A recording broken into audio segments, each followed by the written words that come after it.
Hello again, and welcome to Advanced Physics for High School Students. This is Lesson 30, and it is entitled Electric Fields. We've already encountered the idea of force fields when we've talked about gravitation. You put an object in a field, and it feels a force. We can express this in terms of the field. For the gravitational force, it looks something like this. The force is equal to the mass times g, and we would call g an expression of the gravitational field. It also happens to be the acceleration due to gravity, but it is still a gravitational field. This is a vector. Forces are vectors, and so I want to indicate that explicitly here, even though we don't necessarily use it all the time, to indicate it expressly because I want to reason by analogy with electric fields. We would say that the direction of the force is in the same direction as the gravitational field. And if we're on the surface of the Earth, that's going to be in the downward direction. We're going to encounter two other special fields in this course that we'll be dealing with in electromagnetism. One is the electric field, and the other is the magnetic field. The focus of today's lesson is going to be on electric fields. So I want to reason by analogy from the gravitational field. If there's a charge and it feels an electrostatic force, then we can say that that electrostatic force is caused by an electric field. And so I can write a similar equation for what the electric field is. What I can say is that the electric force is equal to some quantity of charge Q that is experiencing the force times E, the electric field into which that charge is placed. And notice how it looks similar to the gravitational field. There's a force, there's an object that feels the force, and then there's a field that causes that force. So we will define the electric field to be the ratio of the electric force divided by the quantity of the charge that feels that force. The letter E represents electric field, F represents the force, and Q represents the charge. Let's take a look at units. If force units are measured in newtons and charge units are measured in coulombs, then the electric field is going to have units of force per charge, or newtons per coulomb. A few lessons from now, we're going to see that there's an equivalent way that this electric field can be written. The units can be written. It doesn't look like newtons per coulomb, but it is volts per meter. And volts per meter and newtons per coulomb, if you were to actually do the equivalence, you would see that those units come out to be the same thing. For right now, we're just going to stick with newtons per coulomb. I've been reasoning by analogy so far between the gravitational field and the electric field, but our analogy breaks down pretty soon for several reasons. In the gravitational case, when we talk about g, we're talking about an actual acceleration, whereas when we discuss electric field, it is not an acceleration. Another important difference, masses will only be pushed one way in a gravitational field. That's the reason for that is that objects that are gravitationally attracted to each other only experience attractive forces. On the other hand, charges can experience attractive or repulsive forces, and so the direction that a charge is pushed when it's placed in the field depends on the sign of the charge. Masses in a gravitational field are always going to be pushed parallel to the field lines and in the same direction as the field. Their acceleration is going to be in the direction of the field. However, when we talk about electric forces and electric fields, the direction that a charge is pushed in the field depends on the sign of the charge. And so we're going to have to be careful about how that we handle forces exerted by fields. Positive charges are going to be pushed with the field, so in the same direction as the field line arrows. On the other hand, negative charges are going to be pushed in the opposite direction, so we'll say that they're pushed against the field. In either case, the direction of the electric force is parallel to the direction of the electric field lines. Here's a preview of coming attractions. When we get to magnetic fields, we're going to see that the direction of the magnetic force is perpendicular to the direction of the magnetic field lines. That's weird. We'll talk about that in the second semester when we get to magnetic fields. So let's talk about some important characteristics of the electric field, in particular how we define the electric field. One characteristic we've already listed, which is that the field is defined to be the force per charge. So far, we've encountered only one kind of electric force. It's the Coulomb force. The Coulomb force works for point charges. It doesn't work for other types of electric fields. When we get charge distributions that set up electric fields, we're going to find that there are many different ways that we can see electric fields presented. However that they are presented, we're going to see that we could get the force from the field if we know what the charge is by multiplying the charge and the field together. Again, the units of the electric field are newtons per coulombs, or later we'll get volts per meter. A second important characteristic of the electric field is that the direction of the field is defined to be the direction that a positive charge is pushed in the field. The negative charges will be pushed in opposite directions. I'm going to sketch a few electric field lines that are going to be represented by arrows. Here what I've sketched is a uniform electric field. I haven't given you what the numerical value of the field is, but the direction is to the right. Now let me put a positive charge in this field. If I let this positive charge, say maybe it's a proton, if I let this go, then the force that this positive charge is going to feel is to the right.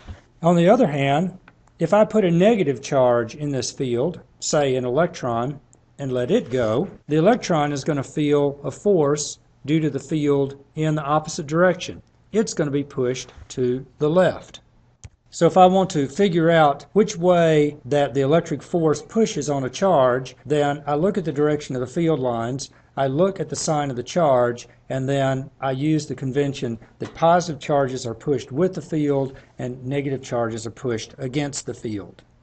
Here's a third important characteristic of electric fields. It is that electric fields are vector in nature, so I can superimpose them and apply the principle of superposition to figure out what the net field is. You can see I'm using a shorthand symbol here for electric fields with the vector symbol for E. When I say the principle of superposition applies, what I mean is that the net field at a certain point is going to be equal to the sum of the individual fields at that particular point. We're going to see this principle of superposition in an example problem in just a moment. The idea is if I can figure out what the electric field is individually due to certain charge distributions at a certain point in space, then if I want to figure out what the net field is at that point, I just add the fields together in a vector way. Let's move on and talk about some special shapes of electric fields that you're going to need to know.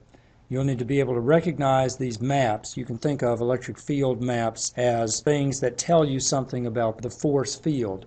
And so let's discuss some special cases of electric fields. The first special case that you ought to recognize and be able to sketch is for point charges. And you ought to know for what a positive point charge and what a negative point charge electric field map looks like. So let's look at a positive point charge. Now, we define an electric field direction to be the direction that a small positive charge would be pushed if it's placed close to the charge distribution. And in this case, the charge distribution is a single point that has positive charge. If I imagine that I put a little positive charge here, say maybe a proton, and I let it go, which way is the charge going to be pushed? Well, it's going to be repelled. And so it would be pushed this way. Likewise, if I put a small positive charge below and let it go, it would be pushed this way. If I were to put a small positive charge there, it would be pushed this way. In other words, wherever I put a small positive test charge, I see which way that it would be pushed. I then sketch what the direction of that force would be, and that sketch shows me what the electric field map looks like. So for this positive point charge, I can see that the electric field is going to be radial and it's going to be pointed away from the positive point charge. In your textbook, they show you a diagram like this on page 241. Let's look at a negative point charge now. Let's play the same game, except I'm going to start with my positions, initial positions of the charges a bit farther away from this charge. So let's suppose that I take a positive test charge, a proton maybe, and I put it up here. If I let that proton go, then it's going to experience a force due to this negative point charge that is directed towards the point charge. So it'll be in that direction. And if I were to bring that charge down here and let it go, it would feel a force in that direction. And if I were to bring it over here to the left, then it would feel a force. And to the right, it's going to feel a force directed always toward the negative charge. So we're going to see that the shape of the electric field for a negative point charge looks like the shape of the electric field for a positive point charge, but the direction that the arrows point for the electric field are in the opposite direction. What happens is we say that for point charges, the electric field is radial, and its direction depends on the sign of the charge that's causing the field. In the case of the positive point charge, the arrows are directed radially away from the charge. For the negative point charge, the arrows are directed toward the negative charge. And again, there's a picture like this for a negative point charge on page 241 of your textbook.